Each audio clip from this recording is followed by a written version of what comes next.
नमस्कार, मेरा नाम आर्यन, आप देख रहे हैं सुबह तक लाइव। हमारे साथ सहयोगी पत्रकार सत्यम जी है, जो कि ग्राउंड रिपोर्टिंग किए हैं बांकीपुर चुनाव में। बीजेपी का शर्मनाक हार और आरजेडी का जमानत जब्त हो गया है, क्या कहिएगा? कुछ कहना नहीं है, कहने सुनने के लिए नहीं। जो रिजल्ट आया वो सब बता दिया, जनता को सब कुछ पता चल गया है। दूसरी बात है, प्रशांत किशोर जिस तरीके से लगातार खुलासे कर रहे थे, 7वीं फेल मुख्यमंत्री की बात हो, हाँ, अब तो डायरेक्ट वो सम्राट चौधरी को कह रहे हैं कि अपराधी मुख्यमंत्री। तो अब तो ये समझने की बात है कि अब पब्लिक भी समझ गई है, हर बात को आप झांप के नहीं रख सकते हैं। लगातार जेएनजी को कॉकरोच और गटर बोलिएगा तो जो नवयुवक है आपको वोट क्यों करे? सबसे बड़ी बात है, उसके मन में कहीं ना कहीं मनाल रहेगा कि भाई हम नई पीढ़ी के आदमी हैं, हमको आप जेएनजी को गटर और कॉकरोच बोल रहे हैं। ठीक है, ये सब भी बात हुई। प्लस अभी बिहार की एक प्रॉपर्टी हो गई है कि यहाँ जब भी प्रोटेस्ट छात्र करते हैं, सड़कों पे उतरते हैं, तो पुलिस के द्वारा जो कार्रवाई की जाती है वो एकदम मतलब उसको शर्मनाक कह सकते हैं आप। पुलिस को इस तरीके से टांगने का, घसीटने का कोई राइट ही नहीं है जब तक कि पुलिस पे कोई हमला नहीं हो जाता है। ठीक है, तो जब आप स्टूडेंट को, नवयुवक को नाराज कीजिएगा तो वो आपको वोट करेगा। और बीजेपी कह रही है कि ये सब हार से बीजेपी को कोई फर्क नहीं पड़ती है। जब फर्क नहीं पड़ती है तो 40-40 एमपी आप काहे उतार के रखे थे? 20-20 एमपी एमएलए की बाढ़ आ गई थी। वहां पे सिंगर मनोज तिवारी, उसके बाद आपको पवन सिंह, पावर स्टार, मैथिली ठाकुर, स्वर कोकिला, ये सब क्या कर रही थी जब आपको डर नहीं था? तो डर रहता है लोकतंत्र में। जो भी पार्टियां हैं जो कह रही है कि हमको डर नहीं है, तो आप जनता को डायरेक्ट कह रहे हैं कि जनता महोदय आपसे हमको डर नहीं है। हम डंके कह रहे थे बांकीपुर किला है, किला उला कुछ नहीं होता। किला गढ़ जो है वो राजा महाराजा का हुआ करता था। अब ये लोग यही गलती कर रहा है ना। ये लोग को लग रहा है कि सोशल मीडिया के टाइम में लोग नहीं देखता है। अब सब लोग, जो छठा फेल आदमी भी है ना, रिक्शा वाला, वो भी सोशल मीडिया पे है, तो उसको भी सब कुछ पता होते रहता है। ज्यादा गलत बात पता होता है, सही बात कम ही पता चलता है सोशल मीडिया से, ये हकीकत है। लेकिन बीजेपी का ये कहना कि मेरा किला है, गढ़ है, इसको ले डूबा। प्रशांत किशोर को क्या उठाया? प्रशांत किशोर हमेशा ये बोल रहे थे कि मैं आऊंगा तो परिवर्तन करूंगा, मुझे इस बातों में मतलब ही नहीं है, मुझे ना मंत्री बनना है ना विधायक बनना है। और प्रशांत किशोर पिछले चुनाव में जिस तरीके से बोले थे और खड़ा भी नहीं हुए, जबकि बहुत जनता का प्रेशर था कि आप खड़ा हुई है, राघोपुर से खड़ा हुई है, यहाँ से खड़ा हुई है, लेकिन नहीं खड़ा हुए। इस बार इस जगह को प्रशांत किशोर ने सेलेक्ट इसलिए किया था कि बीजेपी के अगर इस गढ़ को या तथाकथित किला को अगर वो ध्वस्त करते हैं तो पूरे भारत में एक मैसेज जाएगा कि कोई भी पार्टी का कोई बपौती जगह स्थान नहीं होता है, वो जनता के मन पे होता है। आप बांकीपुर में लगातार कह रहे थे कि नवीन सिन्हा अब नहीं रहे दुनिया में, नितिन नवीन की पिताश्री, वो लगातार काबिज थे, फिर नितिन नवीन लगातार काबिज थे। तो भैया ये लोकतंत्र है कि राजतंत्र है कि आप लगातार एक सीट पे 30-30 साल, 40-40 साल खेलते रहिएगा? क्यों रहिएगा बताइए? लोकतंत्र में मैं कहता हूं कि हर 5 साल में सरकार बदल जानी चाहिए। और अगर हर 5 साल में सरकार अगर आप नहीं बदलते हैं जनता होके, तो आप अपने पैर पे खुद कुल्हाड़ी मारते हैं। क्योंकि 5 साल से अधिक अगर कोई सरकार रह जाता है, वो निरंकुश हो जाता है और उसको लगता है कि वो राजा हो चुका है। अच्छा एक बात बताइए, थालापति विजय बने ना, उन्होंने जो बिहार में प्रॉपर्टी है कि मुख्यमंत्री जाएंगे या बड़ा कोई अधिकारी जाता है तो रोड को चौतरफा बंद कर दिया जाता है और पब्लिक बारिश में खड़ा ऐसे करके भीगते रहता है और मंत्री जी का गाड़ी एकदम आए आए निकलते रहता है। काहे भाई? मंत्री जी तो गाड़ी में है, वो तो भीग नहीं सकते हैं, लेकिन पब्लिक जो रोड पे खड़ी है उसके लिए रोड बंद कर देते हैं। वो तो भीग रहा है, साइकिल से है, रिक्शा से है, किसी का तबीयत खराब है, ये आपको समझ में नहीं आता है। आप यही बोलते थे ना कि पहले राजा रहता था तो राजा का बग्घी जाता था, जमींदार का बग्घी जाता था तो रोड बंद होता था। अभी लोकतंत्र में आप रोड बंद कर दे रहे हैं। ये भैया क्या मजाक चल रहा है? अरे मंत्री जी जा रहे हैं तो मंत्री जी अपने रास्ते से जाए, रोड क्यों बंद होगा? प्रोटोकॉल के नाम पे लोकतंत्र की हत्या हो रही है। एक पत्रकार होने के नाते मैं सही बात हमेशा बोलूंगा। अगर तलवा चाट रहे होते तो आज हम भी फॉर्च्यूनर में घूम रहे होते। हम पैदल चलना पसंद करेंगे, तलवा चाटना पसंद नहीं करेंगे। और उन नेताओं को मेरा कड़ा संदेश है कि जब तक आपको तांडव करना है कीजिए, नेपाल नहीं बनेगा। चूंकि हमारा भारत है, आप लोग बोलते हैं ना कि भारत को नेपाल नहीं बनने देंगे, तो भारत कभी नेपाल नहीं बनेगा।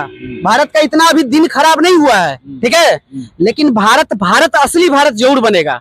और उसकी क्रांति यहाँ के जेनजी और यहाँ के जो नवयुवक है वही लाएंगे। और वो तलवा चाटने वाला अब दिन गया कि मंत्री जी हैं, आप बीजेपी के रहिए, आप आरजेडी के रहिए, आप जदयू के रहिए, आप रामविलास जी की पार्टी से रहिए, आप कब तक लोगों को जातियों में तोड़ेंगे? जब वोट आता है फलनवा जात के हता वोट दिया हूँ तोरे चच्चा खड़ा होतुन। आपका अपना चाचा आपको खाना नहीं खिलाएगा, मैं गारंटी कहता हूँ। आप यादव जी रहिए, आप रविदास रहिए, आप भुइयार रहिए, आप यादव रहिए, कोई रहिए, आपका चाचा आपको खाना खिला देगा? जब आपका चाचा आपके जात आपका खून होके आपका जवारी एक घर में रह रहे हैं, आपको खाना नहीं दे सकता है, तो आप सोच के देखिए यहाँ से वो नेता जो जात के नाम पे आपसे वोट मांग रहा है कि आपको खाना खिलाएगा? कभी नहीं खिलाएगा। वो आपको बेवकूफ बना रहा है। और बेवकूफ क्या बना रहा है? वो आपको बेवकूफ बनाते आया और जब तक आप उसकी बातों में आएंगे वो आपको बेवकूफ बनाएगा। इसलिए इन बातों से ऊपर उठिए। नवयुवक हैं, नए उम्र के हैं, आप लोग जात पात को एकदम तोड़िए और जातियां अब टूट रही है। जो नेता कहते हैं कि यहाँ जातियों में शादी नहीं होती, मैं उनको 100 उदाहरण दे सकता हूँ कि अंतर जातीय विवाह अब लोग कर रहा है, लव मैरिज हो रहा है, दो जातियों में शादी नहीं हो रहा है। मेरे ही जवार में बहुत हुआ। अपने मंत्री अशोक चौधरी की बेटी क्या है, चौधरी है ना, शादी कहाँ हुआ? किशोर कुणाल जी के बेटे से ना, वो तो भूमियार है। अब ये उदाहरण तो कोई नेता नहीं देगा। जातियां टूट रही है, इसी बात का डर। क्या लगता है आरजेडी का एमवाई समीकरण टूट गया? आरजेडी का एमवाई समीकरण छोड़िए ना, एमवाई समीकरण आरजेडी पैदा थोड़ी किया है। विधानसभा में दिख रहा है। आरजेडी ने क्या मुसलमानों को पैदा किया है? आरजेडी ने क्या यादवों को पैदा किया है? यादव तब से थे जब कृष्ण भगवान थे इस धरती पे, तब से यादव हैं। और मुसलमान तब से था जब पैगंबर मोहम्मद पैदा लिए थे। तो ये कहना कि एमवाई समीकरण मेरा है, ये बेकार है, एकदम बेवकूफाना हरकत है। अब आरजेडी को भी ये समझना पड़ेगा कि अगर आपको वोट लेना है तो आपको इस तरह के जात पात की राजनीति से ऊपर उठ के सबको बराबर का हक देना पड़ेगा। और ये जातियों में लड़ाना आप लोग बंद कर दीजिए। जातियों में लड़ा के नेता जो करती थी, बीजेपी को उसी का परिणाम मिला है। और बीजेपी को अब ये सोचना पड़ेगा कि आप जो वादे कर रहे हैं उसको आपको अक्षरशः पूरा करना पड़ेगा। नहीं तो जिस तरीके से कांग्रेस का सुपड़ा साफ हो गया ना भारत में, एक टाइम में तो इंदिरा जी भी बोलती थी इमरजेंसी लगा के कि कांग्रेस मेरा बपौटी है और कांग्रेस मैंने ही खड़ा किया है। अरे ठीक है, पार्टी आपने खड़ा किया है तो पार्टी सारे लोगों से मिल के बना है ना, कि पार्टी में अकेले आप एक हैं। अगर आरजेडी है तो आरजेडी लालू जी बनाए थे, तो आरजेडी में सारे लोग मिल के आरजेडी बना कि सिर्फ लालू जी आरजेडी है, ये बताइए। तो आरजेडी का कहना कि तेजस्वी यादव सिर्फ आरजेडी है तो ये गलत बात है।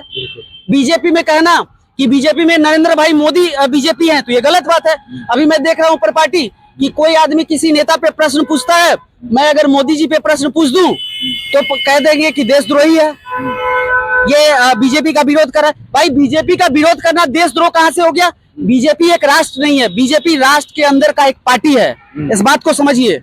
इसलिए कोई भी लोकतांत्रिक प्रक्रिया में जो पार्टियां होती है उसका विरोध करना हर एक नागरिक, चाहे वो जमीन के स्तर का नागरिक हो, रिक्शा वाला हो, ठेला वाला हो, चाहे एक बिजनेसमैन हो, चाहे पत्रकार हो, चाहे इंजीनियर हो, चाहे एक मजदूर हो, सबका हक बनता है नेता से आंख में आंख मिला के पूछने का कि नेताजी आपने चुनाव के टाइम में जो वादा किया था वो वादा आपने पूरा नहीं किया, इस बार कौन सा मुंह उठा के चले आए वोट मांगने के लिए। तो ये सारे जनता को मेरा मैसेज है और मैसेज सबको समझना चाहिए। जिस दिन जनता जागरूक होगी ये पार्टियां घुटने पे आ जाएगी और सारा काम होगा। नहीं तो इसी तरीके से करोड़ों करोड़ों का घोटाला ये लोग करते रहेंगे और आपको वोट के टाइम में जाके अंधेरी गलियों में लाइट बंद करवा के आपसे गले मिलेंगे और कहेंगे कि तुम मेरी जाति के हो, तुम मुझे वोट देना। और इनकी पार्टियां में 76 जाति खुद रहती है, एक पार्टी में सारी जातियां रहती है ना। आरजेडी में भूमियार नहीं है, आरजेडी में पंडित नहीं है, आरजेडी में मालाकार कुशवाहा कोयरी नहीं है। तो लोग कैसे बोल देता है कि कुर्मी कुशवाहा का पार्टी जदयू है, कोई कैसे कह देता है कि फॉरवर्ड का पार्टी बीजेपी है। बीजेपी में सारी जातियां नहीं है ना। कोई पार्टी किसी एक जाति से नहीं चल सकती है। इसलिए सारी पार्टियां जाति के नाम पे सिर्फ लोगों को बेवकूफ बनाती है। अब लोग यहाँ के बेवकूफ नहीं बनेंगे। और बिहार के तो यशस्वी लोग हैं। एक वक्त था जो हमारा मगध प्रदेश था, जिस समय चंद्रगुप्त मौर्य थे, उस समय बिहार से हम लोग अफगानिस्तान तक राज करते थे। यही बिहार की धरती है, जी हाँ, यही मगध का धरती है। इसी मगध की धरती से राजा चंद्रगुप्त मौर्य, बिंबिसार, अफगानिस्तान तक हम लोग राज किए हैं, पता है। और बिहार को आप लोग हौले में ले लिए हैं। आज बांकीपुर का सीट ध्वस्त हुआ है, ये पूरे भारत में मैसेज चला गया अब बीजेपी को बहुत फूक फूक के काम करना पड़ेगा, और बीजेपी अगर अपने वादों पे नहीं उतरेगी, फूक फूक के काम नहीं करेगी, तो देखते जाइएगा, रिजल्ट आपके सामने रहेगा। ठीक है, थैंक यू।